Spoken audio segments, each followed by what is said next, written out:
مولانا محمد انور صاحب.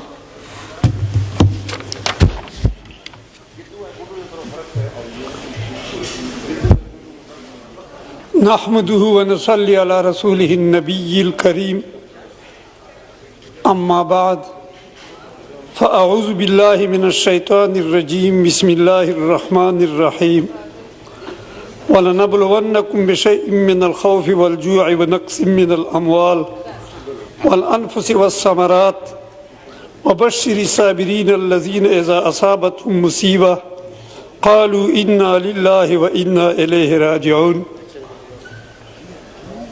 وقال النبي صلى الله عليه وسلم وَلَمْ يَنقُضُوا عَهْدَ اللَّهِ وعهد رسوله إِلَّا سَلَّطَ اللَّهُ عَلَيْهِمْ عَدُوًّا مِّنْ غَيْرِهِمْ فَأَخَذُوا بَعْضَ مَا فِي أَيْدِيهِمْ أو كما قال علیہ الصلاۃ والسلام. جناب اسپیکر صاحب شکریہ. 4 سالوں سے جو میں محسوس کر رہا ہوں تو یہ میرا یقین ہے کہ اس اجلاس میں ماہرین معاشیات، ماہرین اقتصادیات، مختصر یہ ہے کہ دنیا کی امور میں میرے کافی کچھ ماہرین جمع ہیں، لیکن جب محسوس کرتا ہوں اور دیکھتا ہوں تو ملک کے عوام، ملک کی معیشت، ملک کی اقتصادیات دن بدن مشکلات پہ جا رہے ہیں اور سہولیات معدوم ہوتے جا رہے ہیں. میں ایک تصور قائم کر چکا ہوں، اللہ کرے کہ میرا تصور صحیح ہو. قرآن و احادیث کی روح سے مشکلات آتے رہتے ہیں. جتنے معیشت کے مشکلات، غربت کے مشکلات حضور صلی اللہ علیہ وسلم کے زمانے میں آئے ہیں، میرا خیال ہے کہ قیامت کی دن تک ویسی مشکلات نہیں آئیں گے. جب انسانیت پانی پینے کے لیے مجبور ہو، پانی میسر نہ ہو، وضو کے لیے پانی بھی نہ ملے، لیکن کردار اور اخلاص تھا. پانی نہ ہونے کی درخواست حضور صلی اللہ علیہ وسلم کے سامنے پیش کی جاتی ہے. حضور صلی اللہ علیہ وسلم اللہ تعالیٰ کی طرف متوجہ ہوتے ہیں، دعا کرتے ہیں، پھر سینکڑوں آدمیوں کے لیے اسی ہی مجلس میں پانی کی سہولیات مہیا ہو جاتے ہیں. آج جب میں محسوس کر رہا ہوں دنیا کے اسباب کے بارے میں سوچ و فکر انسانیت کی عروج تک پہنچ گئی ہے، لیکن جو سبق ہمیں قرآن اور احادیث دے رہے ہیں شاید خدا نہ کرے ہم اس سے محروم نہ ہو. اس حالات میں کہ خطے دنیا میں پاکستان واحد ایک ایسا ملک ہے جو لا الہ الا اللہ کے نام سے بنایا گیا ہے، لیکن ہمارا سوچ اس ماحول میں کس طرف جا رہا ہے اور قرآن شریف ہمیں کیا سبق دے رہا ہے. میں مختصراً 2 آیات کا مطلب پیش کر رہا ہوں اور 2 احادیث پیش کر رہا ہوں. اللہ مجھے توفیق نصیب فرما دے اور ہمارے متحدین اور موجودہ حکومت کو اس طرف متوجہ ہونے کی توفیق نصیب فرما دے. مجھے یقین ہے، 100% یقین ہے کہ بہت مختصر وقت میں انشاءاللہ اس ملک کو اللہ اس مشکلات سے نکال دے گا.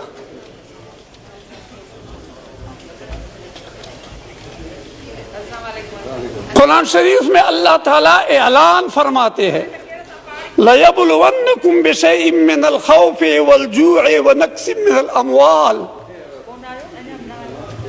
او پیغمبر صلی اللہ علیہ وسلم مطلب بیان کر رہا ہوں.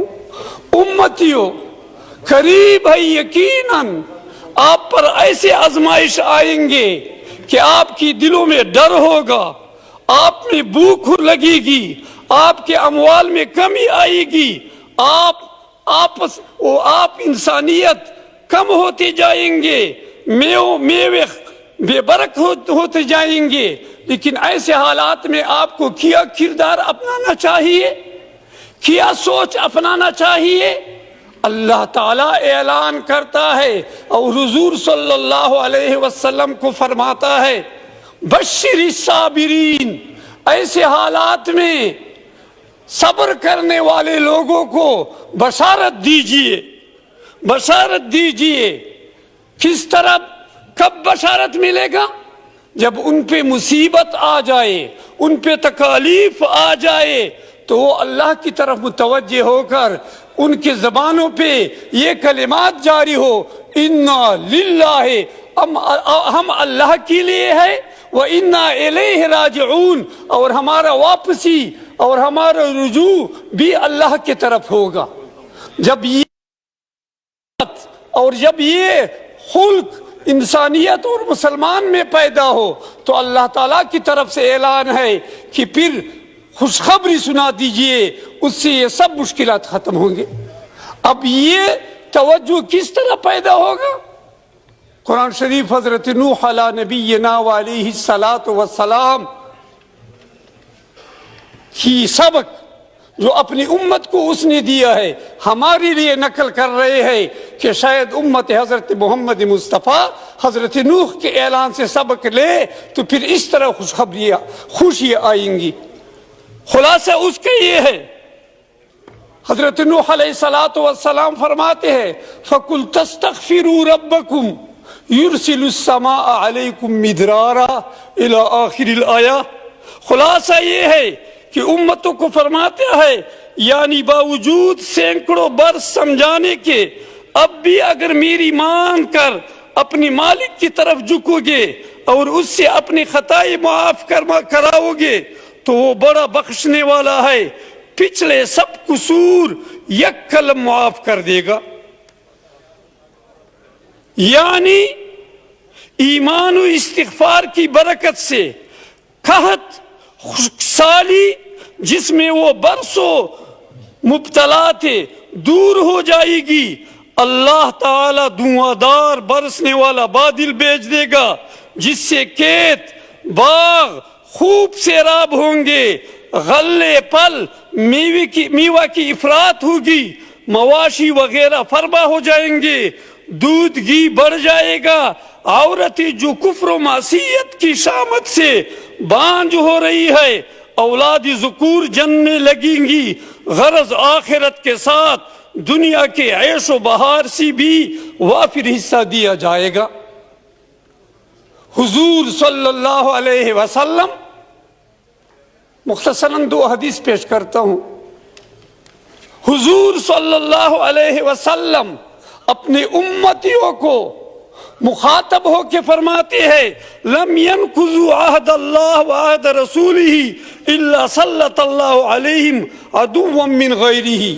او میرے پیارے امتیوں، آپ اللہ کی عہد اور رسول کی عہد کو نہیں توڑیں گے مگر توڑنے کے ساتھ اللہ آپ پر اپنا دشمن مسلط کرے گا. کس طرح مسلط ہوگا؟ جو آج میں سوچ رہا ہوں میرے خیال میں وہ دشمن IMF کی صورت پہ ہم پہ مسلط ہو چکا ہے. فَأَخَذُوا بَعْضَ مَا فِي أَيْدِيهِمْ، وہ اپنے منصوبوں اور اپنے سازشوں سے وہ اموال جو آپ کی اپنی ملکیت ہے آپ سے لیں گے. دوسرا اعلان حضرت عمر صاحب کا نقل کر رہا ہوں، اپنی علاقے کی ضروریات پیش نہیں کر رہا ہوں. بجلی کے بارے میں نے پہلا عذر درخواست پیش کی تھی، آپ نے رولنگ دیا تھا، علاقے میں کچھ فرق نہیں آیا ہے، بجلی کا وہی معاملہ ہے جو پہلے تھا. تاریخ میں آتا ہے کہ حضرت عمر رضی اللہ تعالی عنہ کو ایک اپنی لشکر کی طرف سے خوشخبری پہنچائی گئی کہ آپ کی لشکر نے فتح حاصل کی ہے. اللہ ہمارے بجٹ بھی ہماری ملک کے لیے خوشخبری کا ذریعہ بنا دے. عوام کے لیے خوشخبری کا ذریعہ بنا دے. اس بجٹ میں اللہ ایسے اثرات پیدا کرے کہ ملک کے لیے خوشحالی کا باعث بنے. لیکن کس طرح بنے گا؟ میں حضرت عمر کا وقت کی بات نقل کر رہا ہوں. اطلاع پہنچی لشکر کامیاب ہو گیا ہے. حضرت عمر رضی اللہ تعالی عنہ پوچھتے ہیں کہ دشمن کے مقابلے میں جب آپ سامنے آئے تھے وہ کون سا وقت تھا اور کامیابی کتنی دیر میں ملی؟ فرماتے ہیں جواب میں مقابلے میں آئے تھے اور شام تک کامیابی مل گئی. حضرت عمر رضی اللہ تعالی عنہ کی آنکھوں سے آنسو بہنے لگے اور افسوس کرنے لگا. کیا فرماتے ہیں؟ ان الباطل لا يصمد امام الحق هذا الوقت الا بذنب.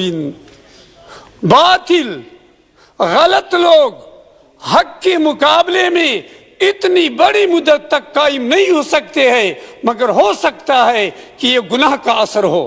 یہ گناہ کس سے صادر ہو چکا ہوگا؟ یا آپ لوگوں سے کوئی جرم سزا گناہ صادر ہو چکی ہوگی یا مجھ سے گناہ صادر ہو گیا ہے. اس گناہ کی شامت یہ ہے. میں تو افسوس سے کہتا ہوں تمام ممبران حضرات دل کی گہرائی سے سن لے. ہم بار بار کہتے ہیں اور ممبران کی منہ سے نکلتا ہے. میں بہت افسوس محسوس کرتا ہوں کہ ہمارے سروں پہ اللہ تعالیٰ کی 99 نام لکھے گئے ہیں. لیکن گریبان میں جھانکنا چاہیے کہ یہ جب ہم اسمبلی میں بیٹھتے ہیں آیا ہماری دلوں میں اس ناموں کی کتنی قدردانی اور کتنا عظمت ہوتا ہے. صرف لکھنے سے تو کچھ نہیں بنتا. ہمیں تو ان کا عظمت رکھنا چاہیے. ہمیں تو ان ناموں کا لاگ رکھنا چاہیے. ہمیں اس ماحول میں ایسا ماحول پیدا کرنا چاہیے کہ اس ناموں کا عظمت ہو, توقیر اور بے قدری نہ ہو. مجھے تو خطرہ ہے ایسا نہ ہو کہ پہلے میرے آپ بیٹھنے اور اٹھنے سے اس ناموں کی بھی توقیری نہ ہو, کمزوری نہ ہو. آخر میں حضرت عمر کیا فرماتے ہیں؟ سوچ سے سنو. نحن امت لا تنتصر بالعدت والعتاد. او پیغمبر صلی اللہ علیہ وسلم کی امتیوں یاد رکھیو اسباب کے ذرائع سے اور تعداد کے ذرائع سے آپ پر نصرت نہیں آتا ہے.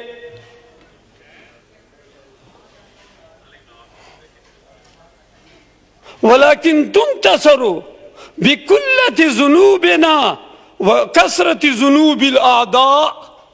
آپ اور ہماری امداد اس وقت اللہ کی طرف سے آئے گی جب ہمارے گناہ کم ہوں گے اور دشمنوں اور مخالفوں کے گناہ ہم سے زیادہ ہوں گے.